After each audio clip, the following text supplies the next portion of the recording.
자, 이어서 66조부터 70조 내용 다시 보도록 하겠습니다. 내용은 짧은데 중요한 내용들이 있어요. 포커스는 이거예요. 30조에 우리가 매도인의 인도 의무와 관련돼서 소유권 이전과 관련된 규정이 있었습니다만 앞서 봤던 것처럼 소유권 이전과 관련된 디테일하고 세부적인 내용들은 없습니다. 없어요. CISG는 없어요. 그렇지만 뭘 두고 있냐면 물품이 대한 위험 부담이 매도인에서 매수인에게로 넘어가는 것과 관련된 규정을 66조에서 70조에 두고 있습니다. 그러면 위험 부담이 매도인에서 매수인에게로 넘어간다는 게 왜 중요한 이슈가 있느냐, 이런 이야기가 있어요. 물품이 멸실되고 손상이 됐을 때 그 손실은 누구에게 기책되느냐를 따져놓고 봤을 때 보통 그 물건에 대해서 권한을 가지고 있는 사람, 어떤 권한? 소유권. 물품에 대한 처분권이든 물품에 대한 수익권이든 물품에 대한 담보권이든 그 물품에 대해서 소유권을 가지고 있는 사람이 가장 아쉬운 거예요. 그 물품이 파손되거나 없어졌을 때. 그렇지 않아요. 내 물건이 부서지고 파손되고 없어지면 나의 손해인 거고, 내 친구의 물건이 파손되거나 없어지거나 분실되면 내 친구의 손실이잖아요. 그러니까 물품의 위험 부담이란 게 결국 매도인에서 매수인에게로 넘어가는 건데, 결국에는 뭐예요? 소유권과 관련돼서 연결시켜서 생각해 볼 수밖에 없어요. 근데 CISG가 이걸 소유권이라고는 얘기는 안 합니다. 앞서 우리가 지지난 시간에 계속 얘기했던 것처럼 이 소유권과 관련된 규정을 하게 됐을 때 소유권에 대해서 각국의 입법들이 다 다르기 때문에 이거를 국제적인 통일법으로서 만들기 위해서는 대체적으로 모든 내용들을 포괄할 수 있는 규정을 만들 수밖에 없는 거고, 소유권 이전과 관련해서 어떤 특정한 법 체계와 유사한 내용을 선택을 했을 때 그것과 상이한 국가의 입장에서는 그것을 받아들이는 것이 되게 불가능한, 자국의 법과 충돌하는 문제가 있을 수 있기 때문에 CISG는 매도인이 매수인에게 소유권을 이전해야 된다라는 선언적 내용만 넣어놨고, 그거 대신 소유권과 관련된 세부적인 내용은 없고, 그 대신 위험이 매도인에서 매수인에게로 어떻게 넘어가느냐, 언제 넘어가느냐에 대한 내용은 이야기를 한다는 거죠. 자, 그래서 다섯 개죠. 66, 67, 68, 69, 70 이렇게 5개인데, 자, 66조부터 보겠습니다. 원칙이에요. 일반 원칙이에요. 위험이 매수인에게 이전된 이후에 물품 멸실 손상은 매수인을 대금 지급 의무로부터 면제시키지 않는다. 자, 내가 물건 받았어요. 물건을 받았는데 받은 이후에 박살이 났어. 그렇다고 해서 내가 물건을 받아놓고 물건이 문제가 생겼는데 내가 매수인 입장으로 생각해 봅시다. 매수인인데 물건 받았고 쓰다가 고장이 났어요. 그렇다고 해서 매도인한테 돈 안 줘도 되나요? 아니에요. 돈 줘야지. 내가 잘못 썼는 건데. 근데 이 단서 규정이 있죠. 내 물건이 지금 내가 매수인 입장인데 물건을 받아왔는데 쓰다 보니까 잘못됐어. 근데 이 잘못된 원인이 나의 기책 사유가 아니라 매도인이 나한테 줄 때부터 뭔가 잘못된 거야. 그럼 얘기가 달라지죠. 그 경우에는 내가 대금 지급하는 것과 관련된 게 아니라 바로 내가 계약 해제라든지 손해배상 청구라든지 그런 걸 할 수 있는 상황이 되는 거죠. 전혀 다른 이야기죠. 근데 물품을 내가 받아왔다라는 거는, 내가 물품을 받아왔다, 다시 말하면 위험이 나한테 이전됐다, 매수인에게 물품이 이전됐다는 얘기는 결국 이 물건이 멸실 손상됐을 때의 기책은 나한테 있다는 거예요. 소유권이 나한테 왔다는 거예요. 위험이 이전됐다는 거예요. 그리고 그 물품이 문제가 생겼으면 나의 기책사유지 매도인의 기책사유. 아니, 매도인과 매수인 사이에서 물품이 그러니까 트랜스퍼가 됐는데 물건이 박살났어. 책임자가 매수인이야. 매수인의 손실로 잡혀. 그러면 이게 장부상 매도인 거라고 봐야 돼요? 매수인 거라고 봐야 돼요? 매수인 거니까 매수인의 책임으로 기결되는 거지. 물품이 만약에 문제가 생겨서 박살이 났어요.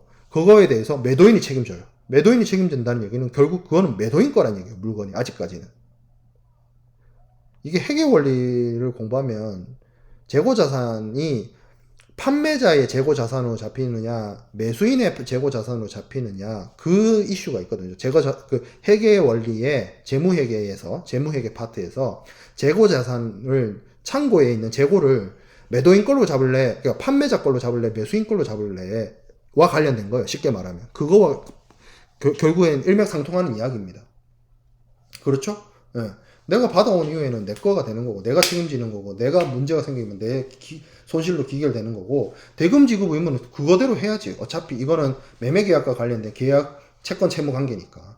근데 나한테 소유권이 넘어왔고, 소유권이라는 이야기는 여러분한테 혼란을 주니까 뺍시다. 자, 물품의 위험이 나한테 넘어왔어. 근데 이 물품의 멸실 손상의 원인이 매도인이 제공을 했어요. 매도인이 잘못된 물건을 줬어요. 그러면 그건 얘기가 전혀 또 다른 차원에서 우리가 앞서 얘기했던 뭐 계약 해제, 손해배상 청구, 뭐 이런 행위, 대체법 인도 청구, 뭐 그런 해결책으로 찾아가는 거고, 정상적으로라면 일단 매수인의 입장에서 매수인의 위험 부담으로 넘어온 거면 그것은 매수인의 책임으로 기결된다라는 겁니다.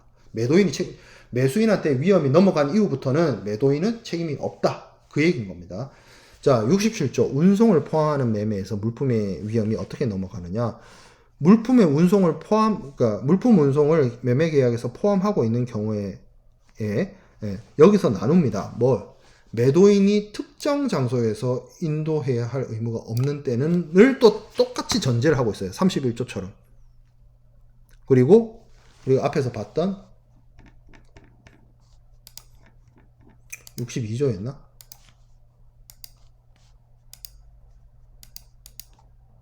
어, 57조에서 얘기했던 것처럼. 그래서 특정 장소에서 물품 인도를 하기로 한 경우에는 그 장소에서 인도하면 되고, 그 인도가 이루어지면 위험이 매도인에서 매수인에게로 이전을 하겠죠. 근데 그 경우가 아니라 운송 포함하고 있어요. 운송을 해야 돼요. 운송을 포함하는 경우인데 어떻게 하느냐?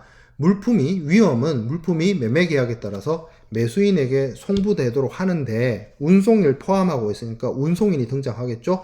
그래서 그 운송인이 등장을 하는데 모든 운송인이 아니라 매도인과 처음 만나는 최초 운송인에게 매도인이 이 최초 운송인한테 물품을 인도할 때 위험이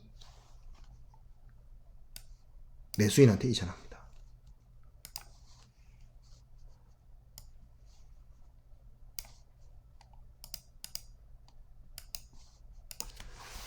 그렇죠. FCA처럼. 인커텀스의 FCA처럼. 인커텀스의 FCA가 똑같은 얘기하고 있어요.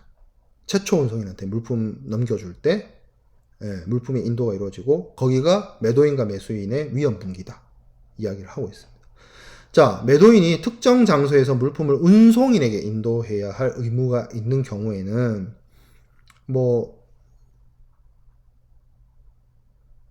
예를 들어서 이렇게 생각해 볼 수 있죠. CIF다. 이런 경우라고 한다면 어떤 특정한 선적항에서 어떤 특정한 운송인에게 물품을 인도해야 되는 그런 경우라고 볼 수 있겠죠. 그러면 위험은 물품이 그러한 장소에서 운송인에게 인도되기까지는 매수인에게 이전하지 않는다.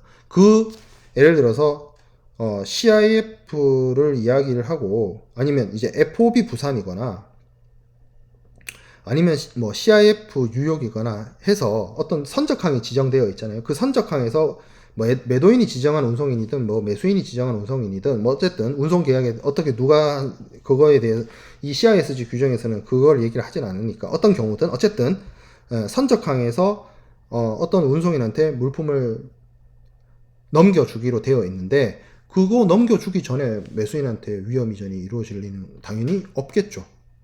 그렇죠?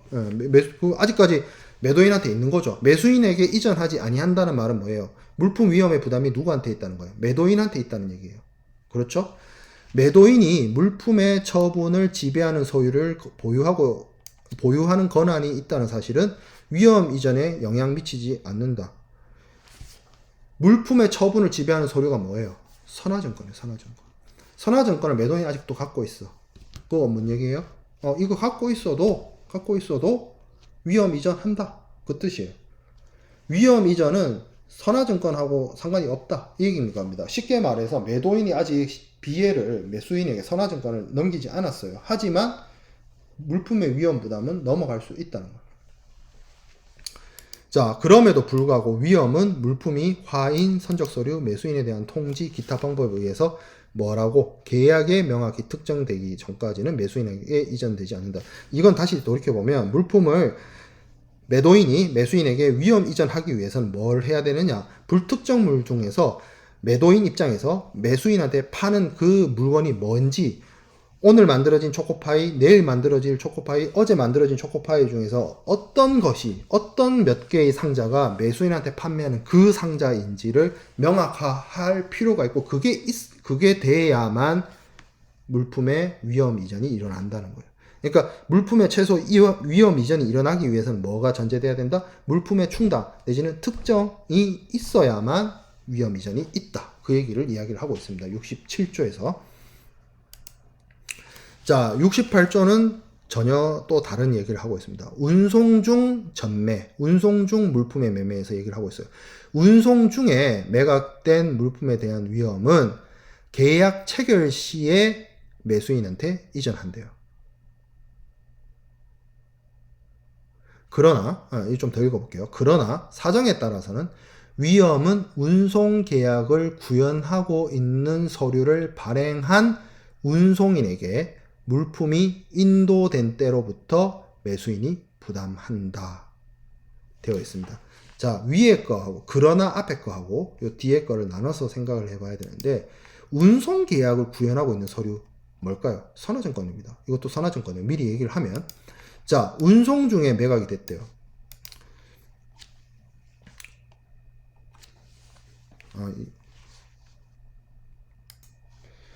운송 중 전매란 게 선박에 있고 운송을 하는데 여기 선적할 때 뭐 계약이 돼서 이런 것이 아니라 뭐 하겠다는 거예요, 지금. 이렇게 목적지에 도착하기 전에 이 중간에서 물건이 제3자에게로, 다른 제3자에게로 거래가 이루어졌다는 걸 의미합니다. 그렇죠? 운송 중 전매. 그러면 이때 물품의 위험 부담이란 거는 계약 체결할 때, 어떤 계약 체결할 때, 이 두 사람, 그러니까 처음에 A가 B한테 물건을 팔았는데, 벌써 이렇게 출발을 했어요. 배가 출발을 했는데, 이 B가 다른 제3자인 C한테 물건을 팔아요. 그럼 그 주인이 바뀌는 거죠. 그러면 이때 위험은 언제 넘어가느냐? 이 시기가 아니라 이때 넘어간다는 거예요. 계약 체결 시점에. 근데 뭐예요? 사정에 따라서는 어떤 컨디션 하에 따라서는, 어떤 조건 하에서는, 그 뜻이에요. 사정이라는 게, 저 말이라는 게 어떤 상황, 어떤 컨디션 하에서는 뭐 하냐? 운송 계약 구현하고 있는 서류, 뭐라고 그랬죠? 선화증권이에요. 선화증권을 발행한 운송인에게 물품이 인도된 때로부터 매수인이 부담한다. 운송인에게, 그러니까 선화증권을 발행한 운송인이죠. 선화증권을 발행한 운송인에게 물품이 인도되는 시점이 언제예요? 이 시점이죠, 이 시점. 배가 이렇게 바다 위에 가고 있는데 이때 선화증권 발행하는 게 아니잖아. 선화증권 발행 언제 해? 물품 선적을 하면 이때 선화증권이 발행되잖아.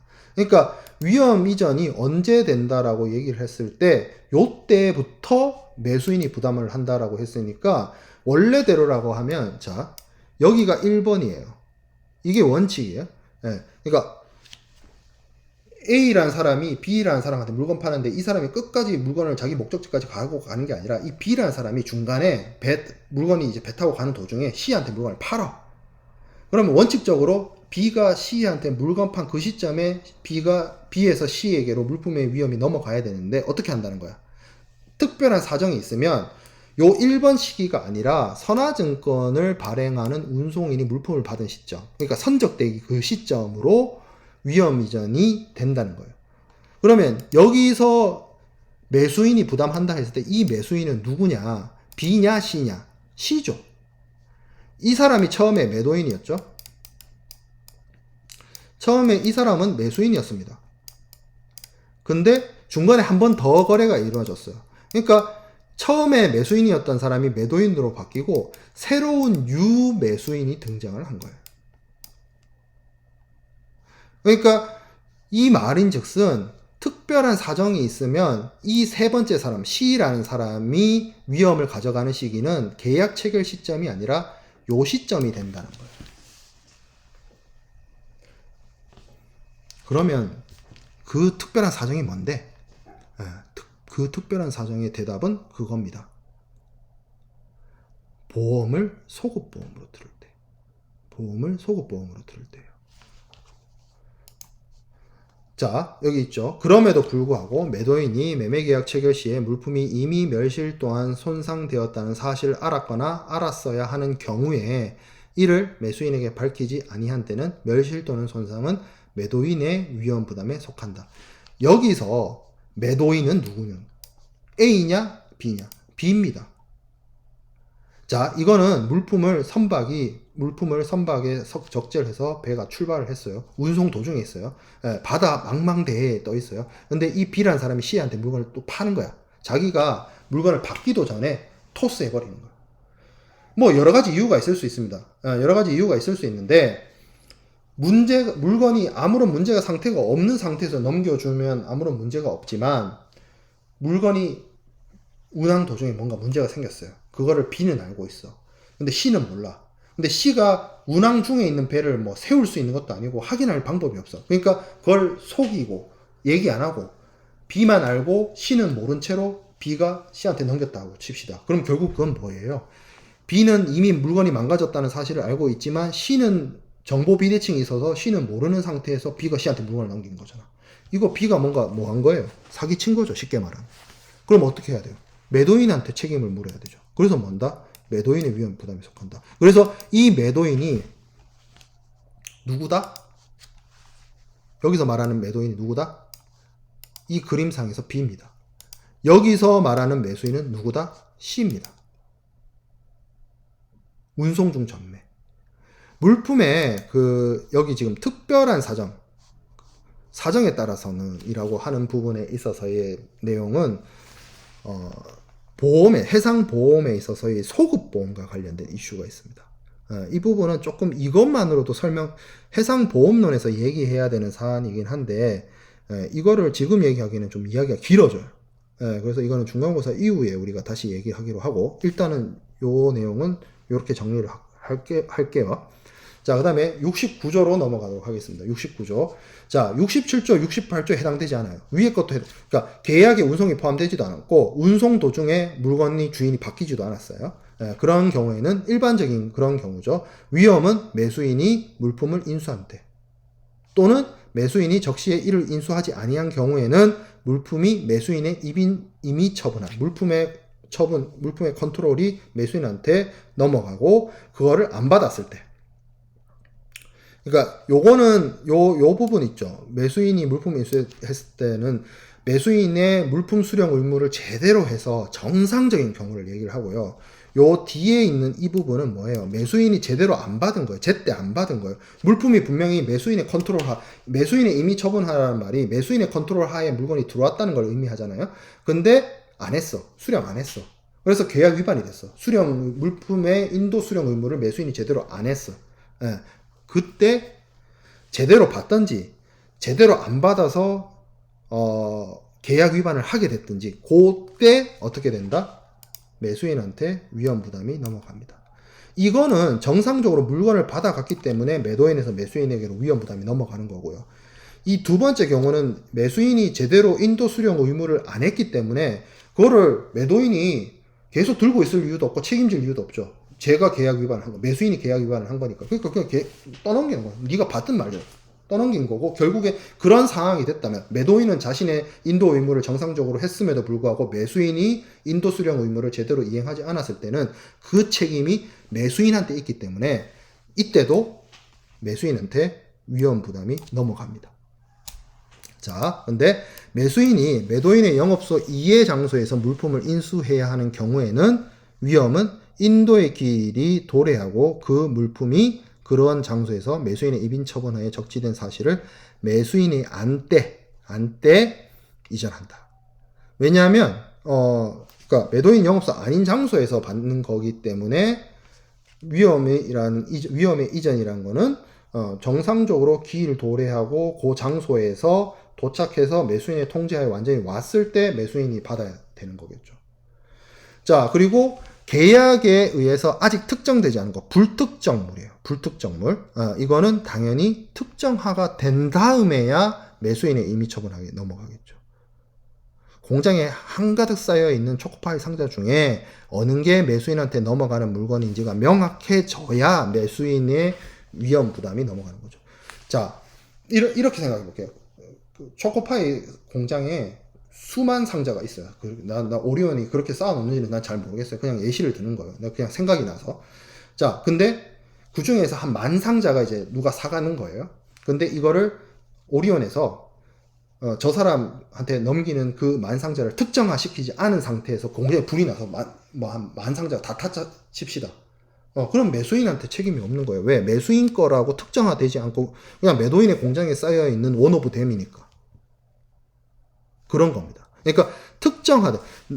판매자가 사는 사람한테 니한테 파는 그게 이거야 라고 특정화가 돼야 그 다음에 뭐 위험 이전이 이루어지고 물품 인도가 일어나는 거지. 그게 안 되는 거라면 아직 매도인의 책임하에 있다는 얘기입니다. 이 이야기는. 자, 그 다음에 매도인의 계약 위반. 매도인이 계약의 본질적 위반을 범한 경우에는 67조, 68조, 69조 규정은 본질적 위반을 이유로 매수인이 원용할 수 있는 구제를 침해하지 않는다.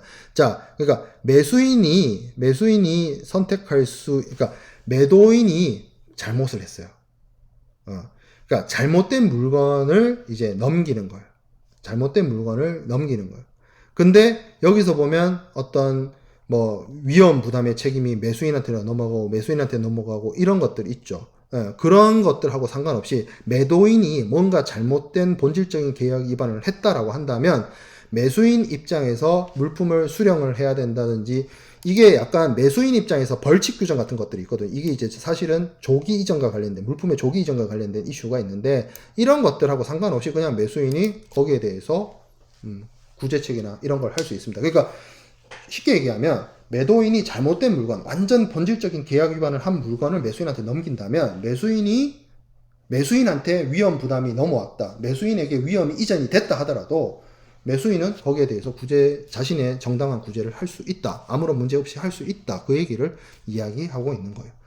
매도인이 모든 원인을 제공했기 때문에. 자, 그래서 이와 관련된 내용들을 요약 정리해 보면 이제 다음과 같은 내용들이 정리가 됩니다. 66조에서 위험 부담의 원칙, 기본적으로 위험이 매수인한테 넘어가면 그것에 대한 어떤 손실이나 이런 것들하고 상관없이 매수인은 대금 지급 의무를 하는 것이고 원인 제공 자체가 매도인에게 있다면 뭐 그것은 이야기가 달라지겠죠. 대금 지급 의무 면제로 사실 끝나진 않아요. 뭐 이건 뭐 계약 해제 뭐 이쪽으로 넘어 확전돼요. 자, 그리고 운송을 포함하는 경우에 물론 전제는 있습니다. 특정 장소에서 이를 인도해야 될 의무가 없는 경우를 얘기해요. 특정 장소에서 인도해야 할 의무가 있다면 특정 장소에서 물품을 인도하고 그때 위험이 이전되는 것인데 그게 아니라면 최초 운송인이죠.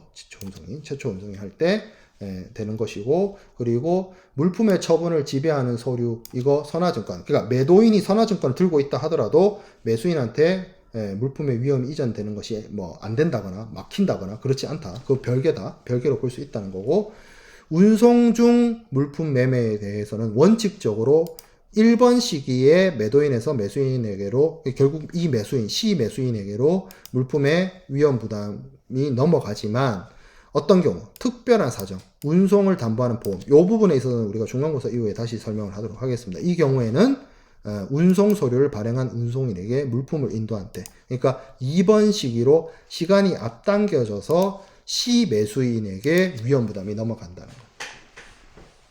자, 그리고 운송 포함하지 않은 경우에는 영업소에서 인도를 하고 그리고 영업소의 경우에는 물품에 대해서 매수인의 임의 처분 하에 놓여졌음에도 불구하고 안 받아가고 이러면 조기 이전이 일어날 수 있다는 점 이야기했고 영업소 이해 장소의 경우에는 매수인의 컨트롤 하에 들어오게 되면 매수인에게 물품의 위험이 넘어갔다라고 볼 수 있습니다. 그리고 다 이 경우도 있었죠. 특정화가 되어야만 매수인에게 물품에 대한 위험 이전이 이루어진다라는 점. 그렇게 해서 우리가 물품의 어떤 위험 이전 시기까지와 관련된 내용들을 다 살펴보았습니다. 이제 다음 주가 이제 중간고사 기간인데, 중간고사 기간은, 뭐, 중간고사에 대해서 공지사항들은 이번 주 중에 한번 제가 하도록 하겠습니다. LMS를 통해서 시험을 볼 거예요. 뭐, 지금 코로나 상황과 관련해서 오프라인 시험을 보는 것이 사실상 조금 어려운 상황인 상태라, 그런 것들을 반영을 해서 LMS를 통해서 시험을 진행을 할 거고, 다음 주가 시험 주간이기 때문에 이번 주는 과제 제출이나 이런 것들을 진행하지 않을 생각이고요. 시험에 대한 구체적인 방법이나, 왜냐면 이제 줌에 접속한 상태에서 LMS 시험을 진행을 할 거기 때문에 구체적인 방법이나 뭐 이런 것들에 대해서는 LMS를 통해서 공지를 하도록 하겠습니다. 네, 수고했습니다. 시험 범위는 지금까지, 여기까지, 여기까지 중간고사 시험 범위로 하겠습니다.